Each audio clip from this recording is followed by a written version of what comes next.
আলাইকুম, কেমন আছেন সবাই? আশা করছি আল্লাহর রহমতে সবাই অনেক ভালো আছেন। সবাইকে জানাই ডোমেস্টিক্যালি ব্লগ ঘরোয়াতে স্বাগত। এই তো সকালবেলা রহমতের বৃষ্টি পড়ছে, আর এই বৃষ্টিটা দিয়ে আমার আজকের এই ভিডিওটা শুরু করছি। আর আমার আজকের এই ভিডিওটা যদি আপনাদের ভালো লাগে তাহলে প্লিজ আমার চ্যানেলটিতে সাবস্ক্রাইব করবেন, লাইক, শেয়ার, কমেন্ট অ্যান্ড পাশে থেকে ছোট্ট বেল বাটন অন করে দিবেন। তাহলে আমি কোনো ভিডিও ছাড়ার সঙ্গে সঙ্গে আপনাদের মোবাইলের নোটিফিকেশন চলে যাবে।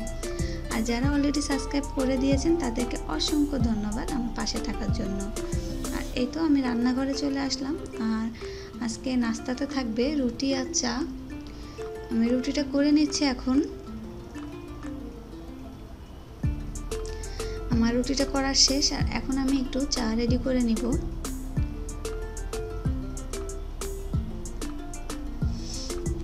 আর আমি যেহেতু একটু মিষ্টি বেশিই খাই, এই জন্য একটু চিনি একটু বেশি দিয়ে নিচ্ছি। আর রুটি দিয়ে খেলে একটু মিষ্টি বেশি না হলে ভালো লাগে না।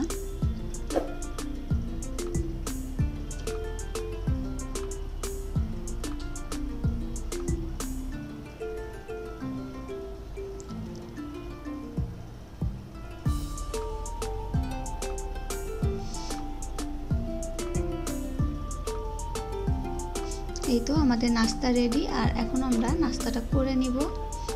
আর নাস্তা করার পরে সরাসরি চলে যাব বেডরুমে। এই তো বেডরুমে চলে আসছি।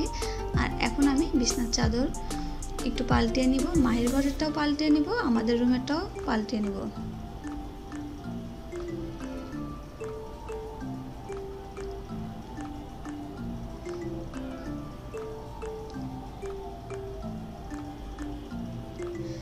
বালিশের কভারগুলো খুলে নিচ্ছি। আর আমি কিন্তু নতুন চাদর হলে এই যে ভিডিও করে দেখাচ্ছি তা কিন্তু না, যে চাদরগুলো সবসময় ব্যবহার করি ওই চাদরগুলাই পারতেছি। এই চাদরগুলো আমার ভিডিওতে অনেকবার দেখেছেন। আমার মধ্যে অত বিলাসিতা নাই যে নতুন নতুন চাদর পেরে আর কি ভিডিওটা করতে হবে। সবসময় যেগুলো ব্যবহার করি ওইগুলাই আর কি ধুয়ে রেখে দিই, আবার যখন বিছনার চাদর পাল্টানোর সময় হয় আবার পাল্টিয়ে নিই। আমার ঘরেরটা বিছনার চাদর রুম গুছানো শেষ। আর এখন আমি চলে আসছি মাহির ঘরে। আর মাহির ঘরের বিছনার চাদরটাও আমি উঠিয়ে নিচ্ছি। আর আমি যখন বিছনার চাদর পাল্টাই দুই রুমেরটা একসঙ্গে চাদর পাল্টে নিই। আর বিছনাতে আমি রানার হিসাবে যেই কাঁথাগুলো ব্যবহার করছি এগুলো আমার নিজের হাতের করা।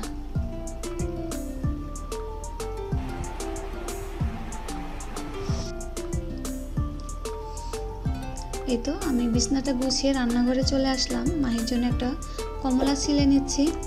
সকালবেলা নাস্তা করেছি প্রায় 8টার দিকে, এই জন্য ভাবলাম যে এখন যেহেতু 11:45 মতন বাজে, মাইকে একটা ফল আর কি রেডি করে দিই।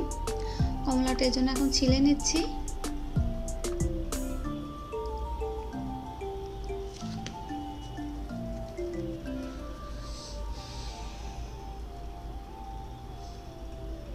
আর এটা এখন আমি মায়ের কাছে দিয়ে আসবো। এই তো আমি আবার রান্নাঘরে চলে আসছি। আর এই খোসাগুলো আমি ফেলবো না, এই খোসাগুলো আমি একটা পিরিচি করে নিয়ে নিচ্ছি। এগুলো আমি নর্মাল ফ্রিজে রেখে দিব। নর্মাল ফ্রিজে রাখলে হয় কি, আমরা ফ্রিজে যেহেতু অনেক কিছু রাখি, এক একটা খাবারের এক এক রকম সেন্ট, এই জন্য আর কি আমি কমলার খোসাটা ফ্রিজে রেখে দিব।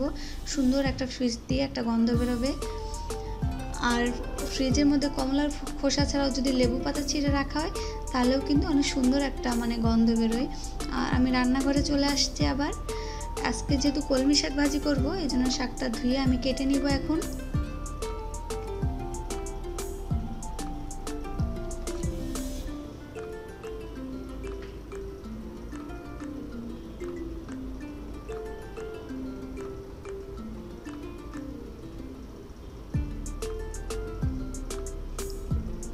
আর এই তো আমি শাকটা কেটে নেওয়ার পরে চুলাতে একটা কড়াই বসিয়ে দিয়েছি।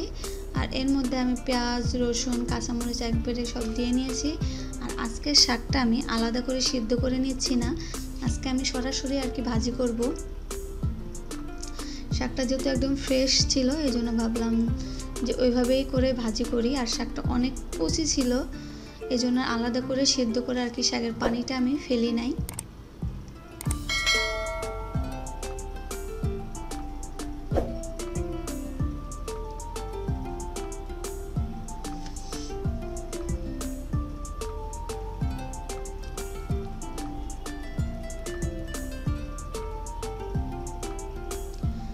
আমার শাকটা ভাজি করা হয়ে গেছে আর এখন আমি এটা একটা বাটিতে নামিয়ে নিয়েছি। আর আজকে কলমি শাক ছাড়াও রান্না করেছি হচ্ছে কচুর মুখি দিয়ে গুঁড়া চিংড়ি। আর আমার আজকের এই ভিডিওটা যদি আপনাদের ভালো লাগে তাহলে প্লিজ আমার চ্যানেলটিতে সাবস্ক্রাইব করবেন, লাইক শেয়ার কমেন্ট আর পাশে থাকা ছোট্ট বেল বাটন অন করে দিবেন। তাহলে আমি কোনো ভিডিও ছাড়ার সঙ্গে সঙ্গে আপনাদের মোবাইলে নোটিফিকেশন চলে যাবে। আর আজকের মতন আমি এখানেই বিদায় নিয়ে নিচ্ছি। আল্লাহ হাফেজ, আসসালামু আলাইকুম।